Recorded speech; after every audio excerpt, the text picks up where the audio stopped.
when I joined the military, my mom and dad did not like it at all.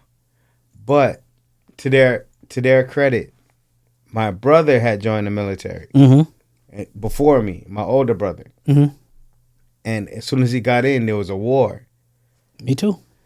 And he was in a tank. He was a tank commander. Like he actually drove the tanks, and he saw some things and been through some things, and it kind of changed him. So when I went into service, they were like, "Damn, You're being parents. We're losing another one too, and he's not gonna come back the same." And I don't remember. I think I don't remember who was president at the time. No, I think it might have been Bush Senior. I was under both. You was under both. Yeah. And how long did you stay in the military? 4 years. So you right after the transition, you 9 months in Desert Storm. Okay. So I had them both. So I came in right after Desert Storm, and I got out right before Desert Shield. So my parents just, I don't know if they're prayers or what. I because they were, they push you to re-enlist. I had it. They push you to re-enlist. And, I just spent my 4 years and I said, thank you. You got blessed. Yeah. I went to a war. And when I got shipped to Desert Storm, Desert Shield, I ain't talked to my mom until like 3 months later. Damn. No phone call. Couldn't tell her where I was going. About 3-4 months later, that's when I got a 5-minute phone call. And then that must have been so scary for her. Yeah, I can't tell you where I'm at, but I'm safe. Well, obviously she knew where I was. She knows it's all over the news. But, God's will, I made it home. One piece, nothing. We spoke a little earlier about society changing. You know what I mean? And it's hard when you're an older person. It's hard to kind of get your mind around the way things are now these days, and you just kind of have to push through and try to just respect everyone's decisions on what they're doing in life, and just keep it pushing as long as it's not impeding on anything that you're doing in life. But I went into a store the other day, and I got in the line, and when I got there, it was a young man, and he had long hair, lipstick, fingernails, and breasts. He couldn't have been more than 20 years old. So I looked up at him, and I really didn't know what he wanted me to address him as.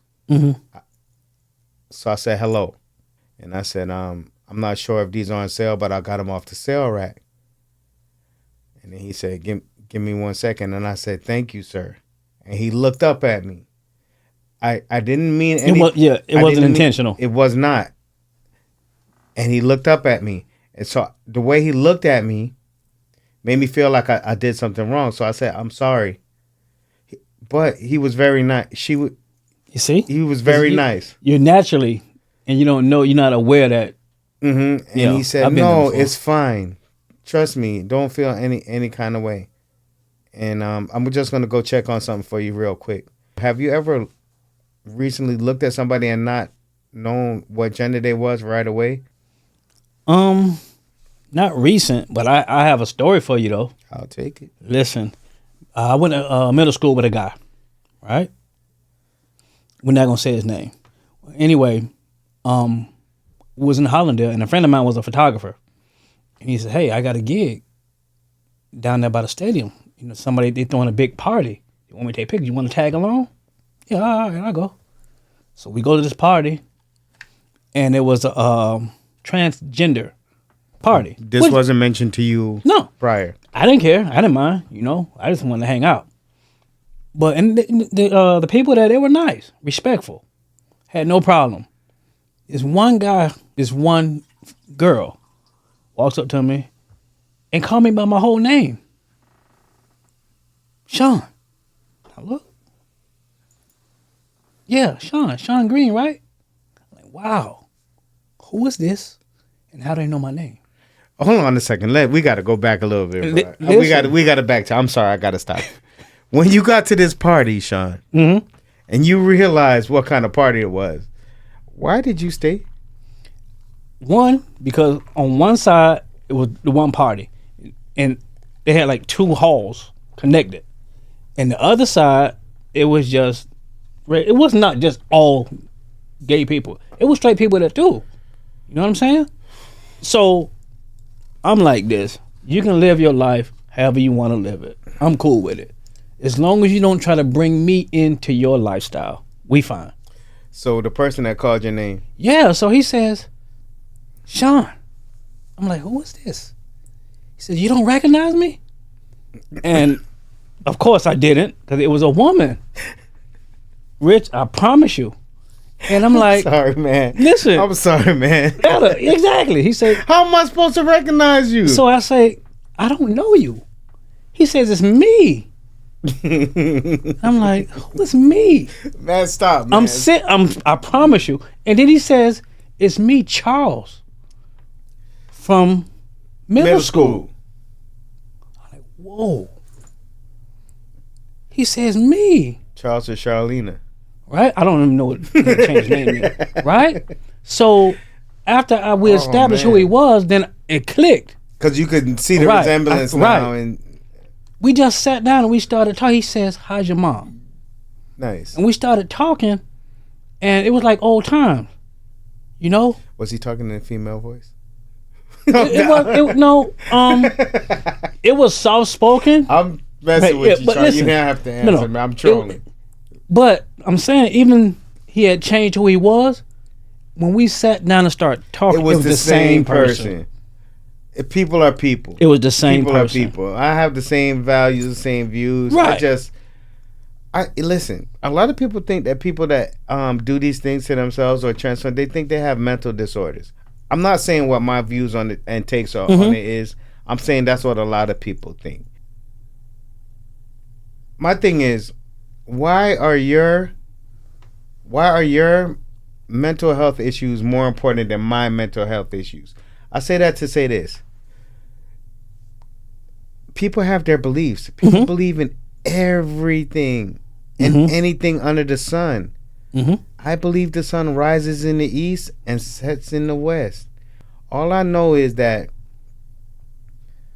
you believe what you believe, and I believe what I believe. Exactly. Now, I'm going to respect you for believing what you believe. I understand. I don't have to believe what you believe to be able to have a conversation with you, to be able to talk to you, to be able to coexist with you. I can do all of those things easily. But I don't have to. My view. Okay. Right. I've had this conversation with somebody. We can agree to disagree.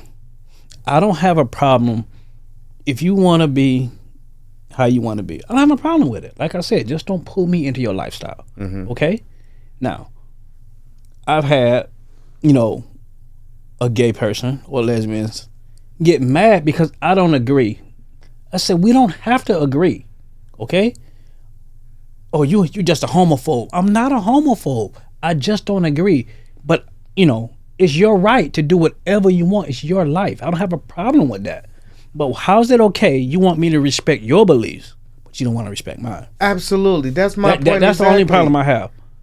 You can live your life however you want to live it. But because I don't agree with you, now I'm a homophobe? Come on. Stop it. Exactly. Stop That's the only problem I got with it. Because I don't agree with your lifestyle, then you label me as this. I'm not treating you any different. I treat you with respect. So, Sean, you keep yourself young. You keep yourself fit. But life is life. We're older men at this point. You understand? Regardless of what the camera shows, or what you feel inside, certain things you can't do now that you could do at 20 years old. It's just life. You had a previous relationship that you had children with, and how many kids you have out of your first relationship, your first marriage? I have 3 kids. 3 kids. How many from I was married twice. One from each of those. Are you married currently? No. Okay. Are you with somebody currently? No. Okay. I had one from my first wife. I was young, 19. And then... So that's not the wife that I know? No, you know Sean's mom. Okay. That's the second. And then I had the 10-year-old. But not married? I'm not married. Okay. The 10-year-old. Mm-hmm. You were older when you had the 10-year-old. Mm-hmm. So do you feel physically that you're able to keep up and manage with the... Yeah. Yeah. Yeah, I don't... Physically, there's nothing I can't do with her that I didn't do with the other two. Okay. No. That's not the case for me. No. But I mean, my biological children, they got less out of me physically than my non-biological children. Mm-hmm. How was it for you experiencing raising children previously different than raising this 10-year-old? I think the baby, the 10-year-old, she getting the best of me. Because now I'm older, wiser, and some of the mistakes I made with the older two, I try not to repeat. You know, I have way much more patience, understanding. I communicate with her different than I did the older two. I was more firm with the older two. Hard on them. I mean, not hard like abuse, but, you know, I had a tighter grip, should I say. But this one, the grip is like, it's that, almost like that grandparent grip, you know, that protector. Mm-hmm. So she's getting the best of me than the other two. The first marriage. Mm-hmm. You were young. Very. After that, you were willing to go through another marriage again to try it out again? Mm-hmm. You weren't jaded or From the first marriage? Mm-hmm. No, because I knew I was young, and I should have never got married the first time. I was 19. Mm-hmm. I should have never did that in the first time. The second time, I thought that I was there. You know, nobody wants to grow old alone. Nobody wants to be alone. You know, companionship. God didn't make man or woman to be alone. You know? So then the second time I got married, I thought I was where I needed to be mentally. But that didn't pan out. So now I'm single and I got a 10-year-old. So the mindset changed, you know. Like you say, with age come wisdom. The mindset changed, and now I'm content. So co-parenting. Mm-hmm. Are you and your child's mother on the same page? We are now, but it took time. How long it took to get there? Couple years. It took time, and it took sacrifice On both ends. both ends. Okay. Sacrifice, and the main thing that I had to understand is no matter what the parents go through, that's still the kid. That's still your kid. Yeah. So I say make sacrifices, you know, sacrifices with my time, you know, sacrifices maybe not always agreeing what she said or did, but then to look at it from her point of view, look at it from her perspective, and not just my own. Not too one-sided and close-minded. Right, because sometimes we was going at it, but then once I got it, and you know, like I said, I'm not perfect. I had my flaws, and she had hers. But once we met in the middle and started communicating, it made everything much better. Did you have any intentions of being with this woman? I did. Like for Mm-hmm. I did. What do you think was the main catalyst in causing you just to say, you know what, I think we're best just to go ahead and co-parent? Right. She was younger, and she wanted more kids, and I didn't. Oh, that's a big deal. Right. for It's sure. a big deal, and I didn't think it was fair for her to want more kids. I mean, you know, so I say, listen, it's not right. No. So I told her, look, we could co-parent, but if you want a big family, okay, I can respect that, but I can't be the one to give you that because of my age. It's not fair to me. It's not fair for you, and it won't be fair to the kid. It would not be fair Because to the kid. I'm older. I can't do the things that I need as a That's gonna father. It's not fair. Go right back to what I was asking Exactly. you. earlier. So that was, you know, a sticking point, and we just went our separate ways. Did she go ahead and start a new relationship? 2 years later, after we, yeah. And is your daughter have any siblings now? He has a little brother. Okay. 2-year-old little brother. All right, cool. Yeah. Cool. It's a lot, man. These families become blended and mixed really quickly. Really quickly. And I think as long as everybody has a mutual level of respect for everyone, it could be a great big Brady Bunch. I call it a village. A nice village. Absolutely. And absolutely. And it takes a village. Yes. It takes a village. You know what I'm saying? Yes. But now when you have some players or some characters in the village that are not moving accordingly, and you don't feel comfortable leaving your kid, or you don't feel comfortable having a conversation, or you don't want to come to the family functions, that's when it starts getting a little bit. And that can happen. It takes a lot of maturing and understanding from all parties involved, you know? And you got to have that respect level amongst yourselves to make that village work. I don't think a man should have a kid before 30-something. I'm going to be honest with you. Hey, I shouldn't have. I don't think a man should have a child before 30-something. Now, what happens is there's levels to these things. Like, some men mature differently than others. Some people have more monetary. I'll say their family was a little more affluent or whatever. They have the means to take care of these things. But when you're in your 20s, young 20s, or you know, even some later 20s, you're still trying to find yourself. You know, and the other person you're having a kid with is still trying to find themselves. And you guys might not be necessarily on the same page at the same time.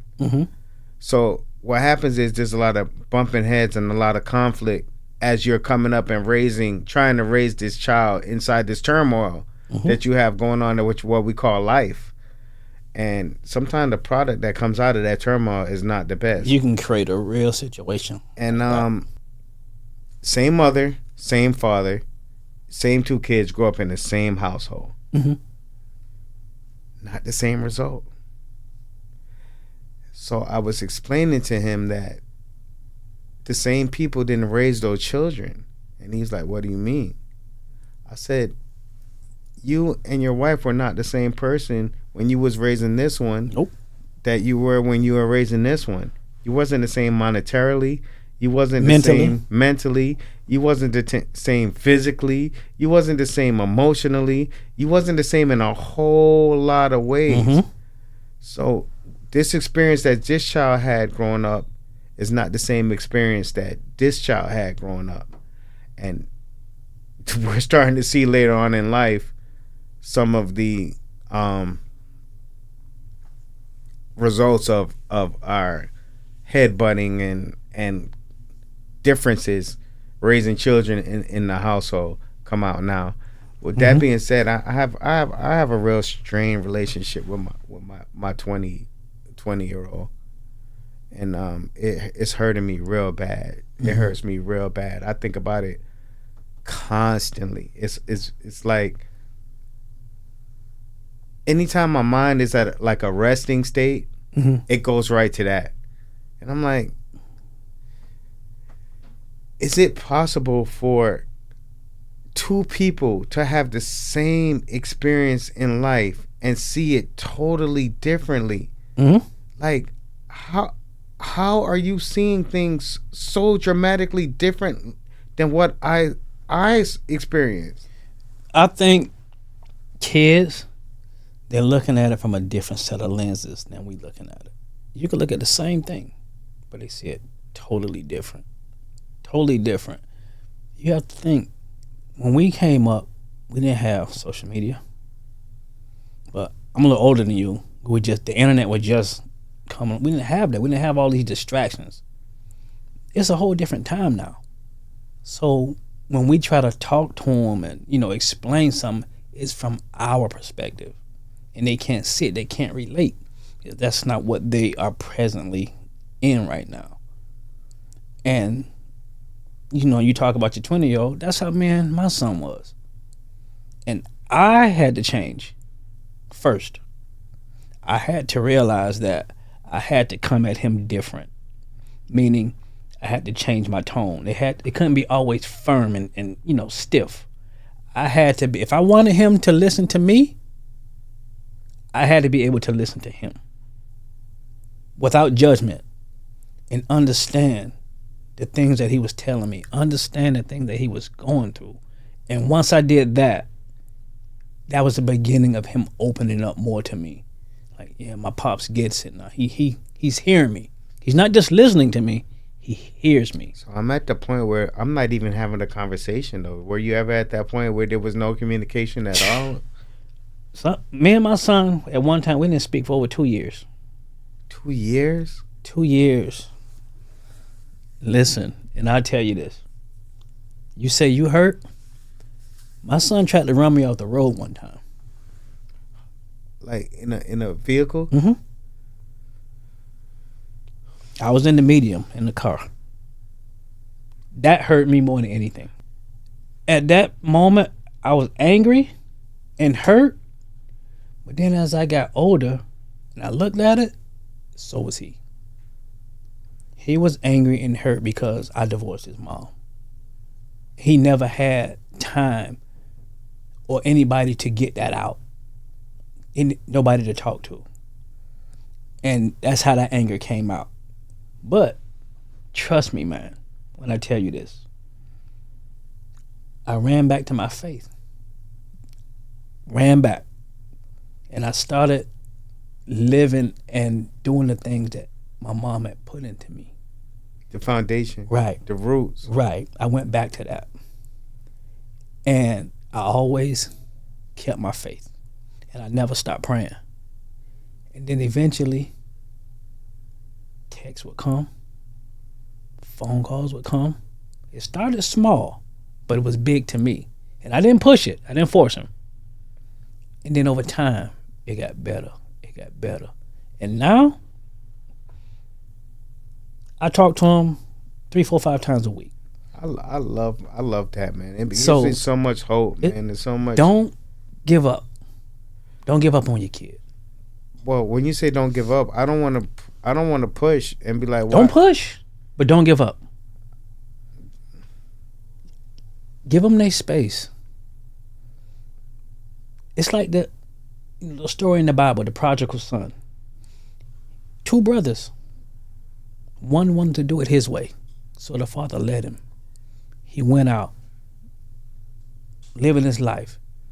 He went from the top to the bottom, to where he was eating the slop from the pigs. Mm-hmm. And then he realized the error of his ways. Then he went back home. And if you look at the scripture, what does it say? The son was walking, but the father was running towards the son. It's the same thing, man. She'll be back. He'll be back. Trust me. From your mouth to God's ears. Every tear that falls, he sees it. Yeah, trust me on that. I'm a living testimony on that one. I'm also going to stand firm and know that I did, in my mind, I did everything that I could. Theirs too. Yeah, I know. They know. That's the problem. You know what Sean told me? When we got good, the relationship got good, he said, Pop, I want to apologize. Because all these years, I've been mad at the wrong person. That's exactly what he told me. If you could look back at your younger self mm-hmm. and tell him something as a lesson learned, what would you say to him? Slow down. Slow down, and don't be in such a rush to be an adult, because you have one time to be young and the rest of your life to be old. I would tell me to slow down. That's what I would tell the younger me. What's the last trip you took? Vacation. Ooh. What do you like going the most? To be honest, I haven't taken a away vacation in a while. Why don't you take a trip? I need to. We just got back from Atlanta. Took a weekend, a Thursday, Friday, Saturday, Sunday. We took a guy trip, just got away and cleared my head. You know. And I was telling my son, I said, I can't wait till you become of age to where we could take these trips together. You know what I mean? Now, I'm looking forward to that. Getaway. To meet up with my son, and have some time with him away from this place. Atlanta was a different experience to me. I have not seen that many black professionals in my life. Meaning, all the policemen were black. Here it's the opposite. You very rarely see like black officers. They're here, but not like Atlanta. Everybody was black. All the ambulance workers were black. All the people in the CVS's, it was black. I mean, obviously there were other nationalities working there and living there, but they seem to be the minority in Atlanta. And Atlanta I think that's a real chocolate city. They call DC the chocolate city, but Atlanta was, because at one time everybody was moving to Atlanta. Well, I think a lot of people, the natural migration is from here and they go to Georgia because the cost of living. I never wanted to leave Broward County. I love Broward County. I love every part of Broward County. Ever since I got here, I love it. I love it. I love the ratchet parts. I love the high end parts. I love Broward. It's so scenic to me and so beautiful. Like, I can't wait to leave it. A lot of people feel that way, but this is a tourist spot. Like, everybody comes here to vacation. But being born and raised here and leaving for 4 years in the military, and the places I've been is totally different from here. It is. I've been to places as well, Sean, but I always want to come back here. And when I come back here, I feel great. If I had my oldest daughter, I wouldn't be here. You know how many times I heard that? If I wasn't tied to this, or if I wasn't... If I had my oldest daughter, I wouldn't be here. That's crazy. I would have left and never came back. It's just crazy that you feel that way to me. I don't know. It's crazy that a lot of people... You're not the only one, by the way. But that's not even a stretch. I'm out. Everybody... I'm gone. After high school, damn near my whole graduating class moved to Georgia. Wow. Either the outskirts of Atlanta or in Atlanta. They're actually all in Georgia. I'm surprised I didn't run into any of them when I was there. I'm like, because everybody is in Georgia. From what high school?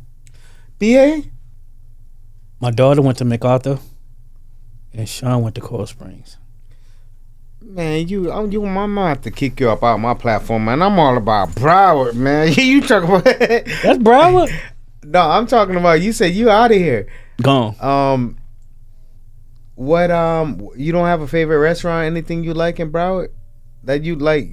I love going there, I like eating there, or nothing? A favorite? Yeah. Not really. I can, I can pretty much go whatever I got the taste for. You like seafood? I'm not crazy about it, but I can eat it. You like steaks? I'm a wing guy. I could do steak, but I'm more like a wing guy. Something What's simple. your favorite wing spot besides Wingstop? Rick Probably, Ross, Wing Plus, maybe. Wings Plus, they all right. Do you ever ate the wings at Flanagan's? Maybe once or twice, not too regular. It's been a while. They're not that bad. Buffalo Wild Wings. Sean, it was an absolute pleasure having you here, man. Anytime. And anytime. Like I'm saying, I'm leaning on all my brothers. We didn't get to touch everything that I wanted to talk about, but my door has always been open to you. Anytime. And my door will continue. I respect that. To be open to you, whether it's coming here talking about a lesson learned, or we're just chopping it up like regular old boys, just going through life. And we need this, and I commend you for that. We need this. We can't, especially black men. It's okay to open up, in good or bad time. It's not bad. And I think society has pushed us to a point to where, that old, you got to be tough image, suck it up. No, man, because we hurt too. We have mental issues too, and it's good to talk to people. You ever cried in front of your son? No. I never seen my dad cry. I've never seen my father cry.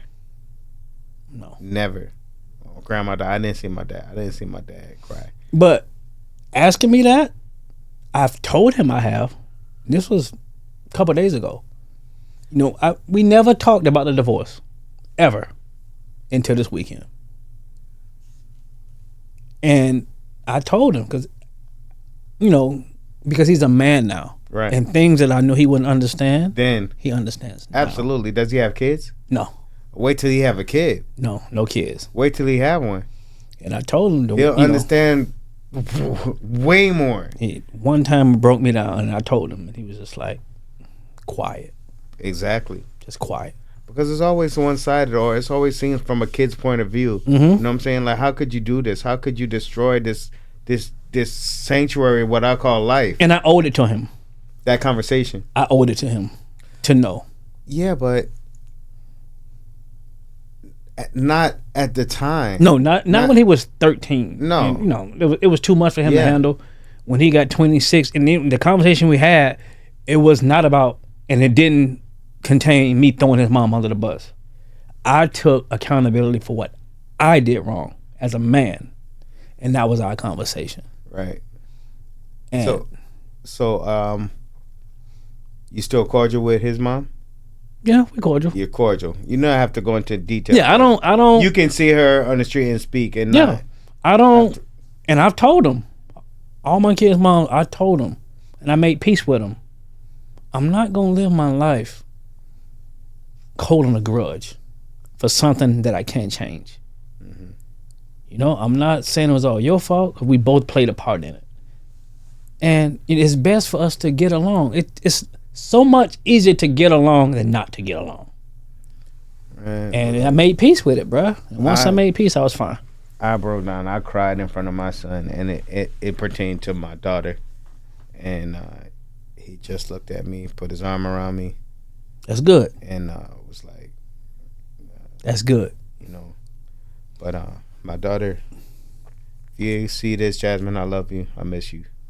Just, we'll figure it out. Right. One day, our kids gonna be looking after us. Once a man, twice a child. Yeah. So when I get to that age, there's no doubt in my mind that the love they're gonna show me, they learn from me. That's my whole thing. You have any of your parents left? My father. Yeah.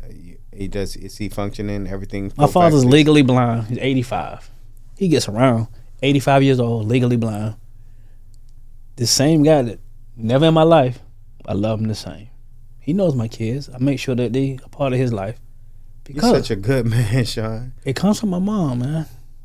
That's crazy. It comes from my mom. My mom says, you be a child. Let me take care of the grown-up stuff. That's your dad. You're going to love him. You're going to respect him. And that was it. I think so I wish some of that, a little bit of that was done in this household. It wasn't easy. And it wasn't easy, you know. But I'm gonna own my faults as a man and as a husband. I'm gonna own what I did wrong, and hope that someday things can change and turn. It will. You know, from your mouth to God's ears. That's it. Oh boy. Yeah, man. Appreciate you. Appreciate you more. Appreciate you.